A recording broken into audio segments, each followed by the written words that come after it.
Hello everyone, this is update for July 23, 2023, day 515 of the war and of the date update. Also catch up for July 2022, although there is not much to update for that day. And in general, there is not that many news, but there are a few that are, I would say, important ones. So first, I'm gonna do the general strategic developments, and then we're gonna switch to the battlefield in Ukraine. So the first one is that Taiwan is doing mobilization training. So there were some mobilization announced of the reserve troops. Basically, they're practicing, as I said, mobilization. That's clearly not a sign of de-escalation and clearly sign of increasing escalation in that area. Also, Japan is starting to build bomb shelters on these islands, that Okinawa Islands, that are sort of close to Taiwan and close to China. Again, another sign of preparation for the war. Then U.S. refused to remove sanctions from the Chinese Minister of Defense, which again in the direction of addition to the increase in escalation between China and the West. Now let's move to closer to Ukraine, not quite Ukraine, but to Belarus. So I mentioned on Friday that it looks like this whole Wagner group attempt to seize power was complete show, and I believe there is more evidence towards that. So there is a meeting going on between Belarus president and Russian president in St. Petersburg, which is up north, not shown on this map. It's basically second capital of Russia. And the meeting will continue tomorrow, on Monday as well. And the point of that meeting is basically looks like coordination of what to do.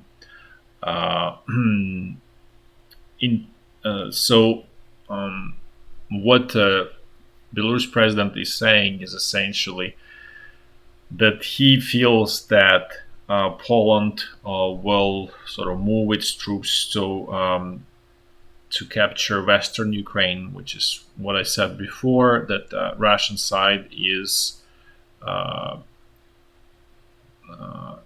to say, paranoidal about Poland capturing Western Ukraine and Western Belarus.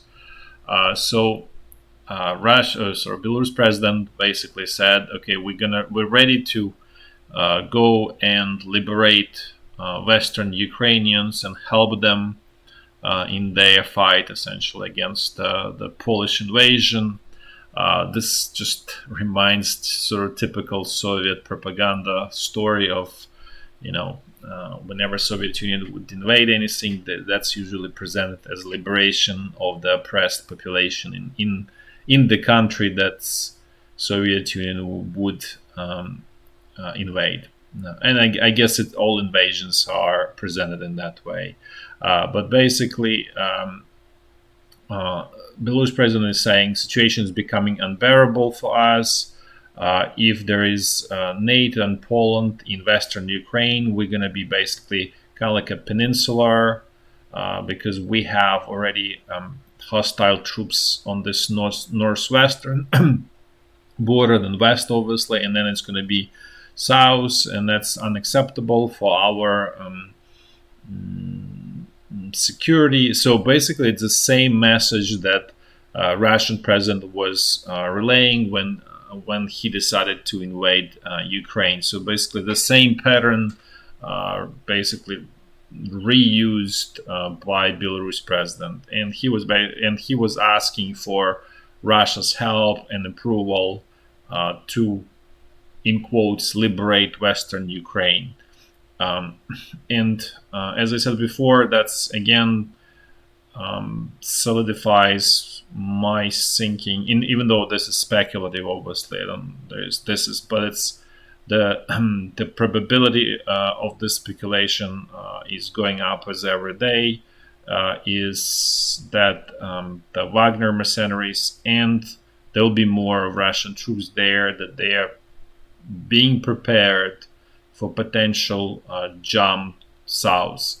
And actually, based on the comments from the Belarus president, looks like that jump may happen in very daring and extremely, I would say, extremely daring way. So it's not going to happen on the Ukrainian side. It may happen actually on the Polish side, literally close to Ukrainian border. So the potential move could be, go to basically somewhere I'm showing best from south of Brest towards Rzeszów and hit Carpathian mountains. So this is just for those who are not familiar with the geography. This is Carpathian mountains, and essentially they kind of separate uh, basically most of Ukraine from Hungary, Slovakia, and Romania. So effectively, Ukraine has sort of main connection with West, with Europe through Poland. So that's a main connection. Plus, Hungary is definitely hostile, and it's if there is anything, they will do their best probably um, to create problems with the logistical connection to the West. So again, so it looks like it might be very interesting move, very daring move. I don't know if it's gonna be if it's gonna get real, uh, but the probability is going every day.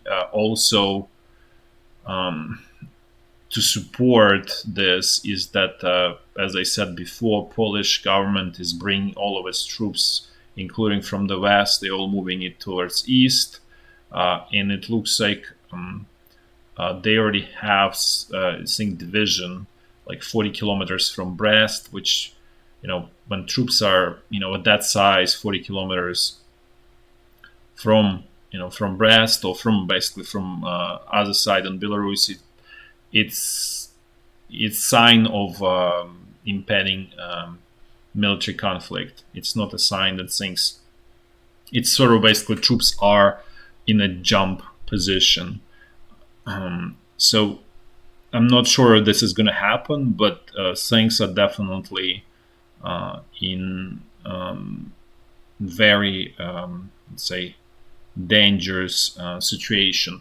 I would add that Belarus does not have, readily available troops that are capable of doing something like this. So this is going to be done by Wagner Group and probably some other regular Russian troops. There is no other way to do it. Um, at this point, Wagner Group is about 10,000 troops in Belarus. However, this 10,000 is sort of cream of the crop, best. So that probably would be equivalent to like 50,000 of regular troops. Probably still not enough for successful jump, but we'll see what happens. And by the way, the sort of destructive move could be towards Warsaw. So in other words, to pull Polish forces to defend Warsaw, and then sort of clear up the passage towards Rzeszów and basically towards uh, Carpathian mountains, and essentially this Peremyshel here, basically kind of go like this. So that's a very likely scenario. Just for those who don't know, the distance here to Warsaw is about 110 kilometers, which is essentially nothing.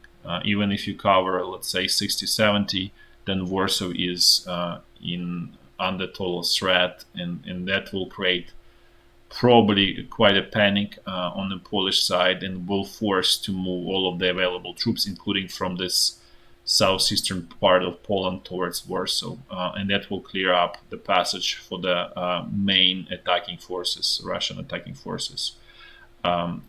In this context, there is another you know, Russia was attacking, Odessa ports in Odessa and so on. That may actually make sense in terms of disorganizing Ukrainian connection to the West, because other link towards West is through Romania, through this area here, and there is a railroad bridge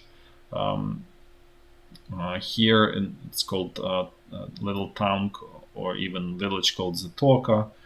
They attempted to destroy it, but were not successful so far, based on my information. So again, this might be coordinated effort in preparation for this potential attack. In terms of the timing, I don't think it's going to happen till mid-August. Because if this is going to happen, I'm not saying that this is 100% probability, not even saying it's 90%. It's don't know. I would say maybe 50%, maybe somewhat less, but this is not 5% or 10% probability. Let's put it this way. It's a real threat that this might be executed by the Russian side, and I'm using Russian side because. As I said, it's a one country, Russia and Belarus. It's essentially two sides of the same coin. It just Belarus exists for convenience purposes in terms of international affairs and ability to avoid some of the sanctions. So just very convenient tool for Russia. Now let's actually switch to Ukraine. We're gonna do walks through the front line, as I always do, in a clockwise fashion. So the situation along the state border is more or less the same. No essential changes. Exchange of all sort of adversarial actions, but no incursions into Russian territory or Russian incursion into Ukrainian territory.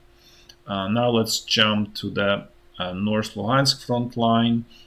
Russian side is reporting some, almost like large offensive is happening here. It's not the case.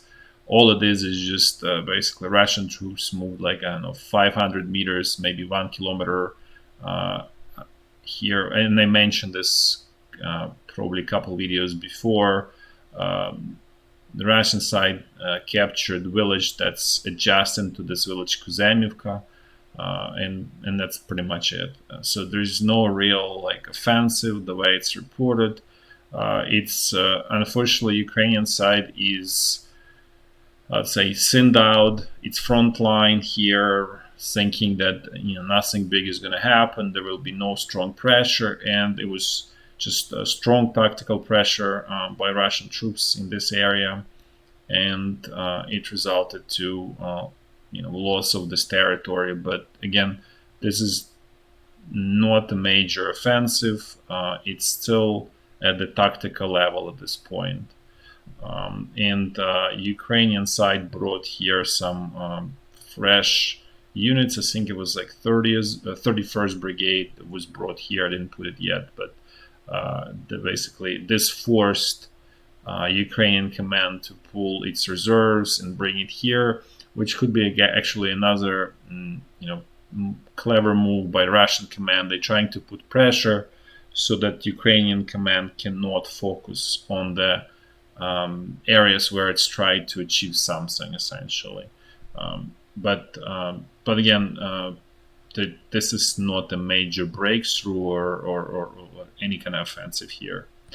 Now let's move to the North Donbass front line. Things here are more or less quiet. I'm actually gonna move to the southern sector.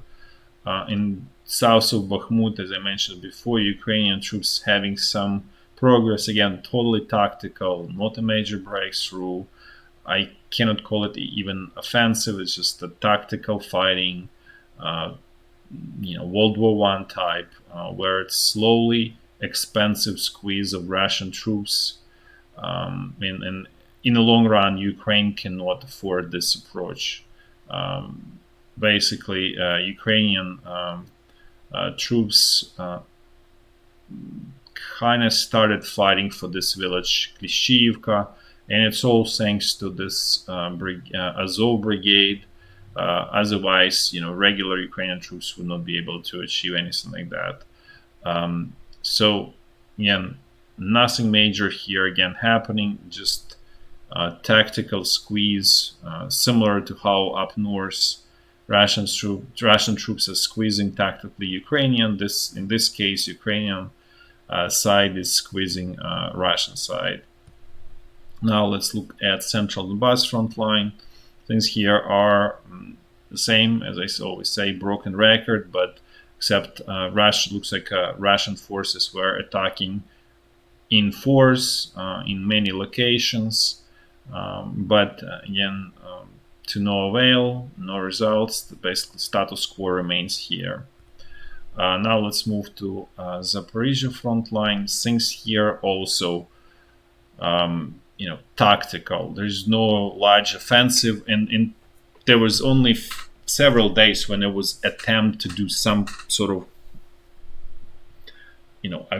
that we can kind of try to call offensive. And technically, if you look at this, what was attempted, it's almost even impossible. If you purely sort of per textbook, it's not offensive. It's just large tactical attacks. That's all it is. Right now, it's again turning into this small tactical attacks, attempts to squeeze essentially